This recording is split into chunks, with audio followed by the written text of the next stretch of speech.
Buenos días, mi nombre es Minaida Carvajal, soy estudiante de Ingeniería Ambiental del CEAD Sagún en el curso Propiedades y Contaminación del Suelo. En el primer trabajo de este curso se nos dio una tabla con algunas características de un suelo del municipio de Chinchiná en el departamento de Caldas.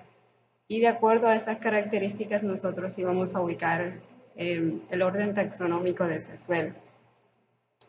Nosotros llegamos a la conclusión de que el suelo del municipio de Chinchiná, del departamento de Caldas, es un suelo antisol. Las características principales de este suelo son básicamente óptimo drenaje, buena fertilidad producto de la materia orgánica acumulada en la superficie y factores como la presencia de arcilla lófana, retención de humedad, porosidad, profundidad y altos contenidos de nutrientes como el fósforo y el nitrógeno. Este tipo de suelo se origina gracias a las cenizas volcánicas y tiene un pH ácido. Luego se nos dio una tablita con algunos porcentajes de arenas, limos, arcilla, que de acuerdo a estos porcentajes se debía ubicar en el triángulo de texturas la textura del suelo del municipio ya mencionado. Trazamos las líneas sobre el triángulo de texturas y llegamos a la conclusión de que este suelo tiene una textura gruesa, franco-arenosa.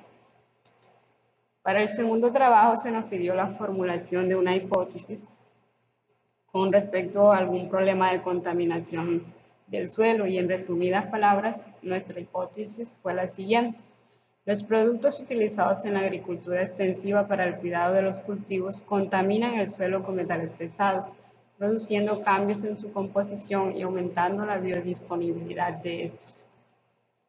Entonces, la principal razón por la que los suelos se contaminan es gracias a los productos de la agroindustria. Los productos son los agroquímicos como los pesticidas, los herbicidas y todas estas sustancias que contienen pequeñas cantidades o pequeñas concentraciones de metales pesados que son absorbidos por el suelo. Dependiendo del tipo de suelo, estos metales pesados pueden quedarse en la superficie, pueden irse a las profundidades o a las capas profundas del suelo, pueden quedarse estáticos o pueden estar en movimiento. Eso depende de las características de cada suelo, pero en sí siempre son dañinos y siempre son letales para la composición del suelo.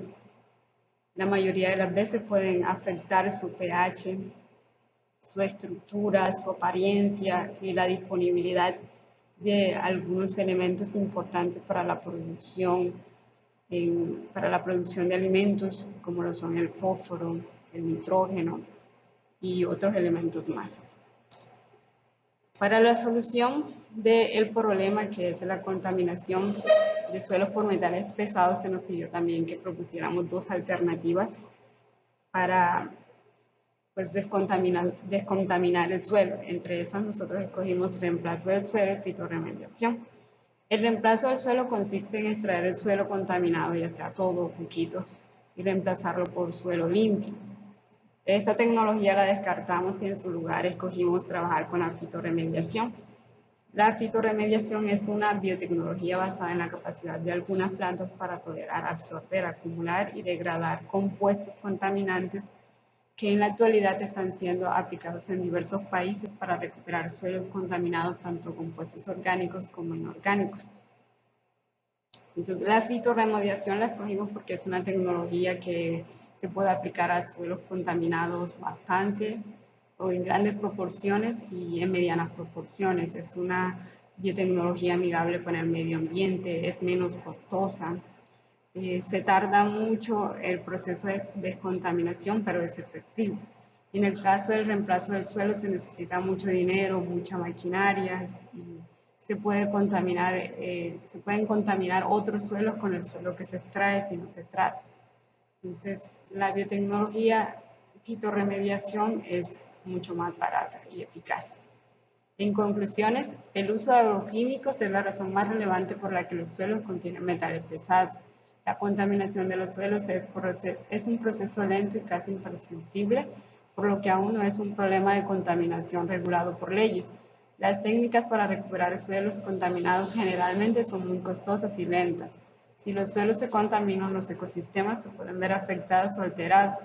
Las plantas absorben los metales pesados, por lo que muchos productos en la canasta familiar podrían contener altas concentraciones de metales.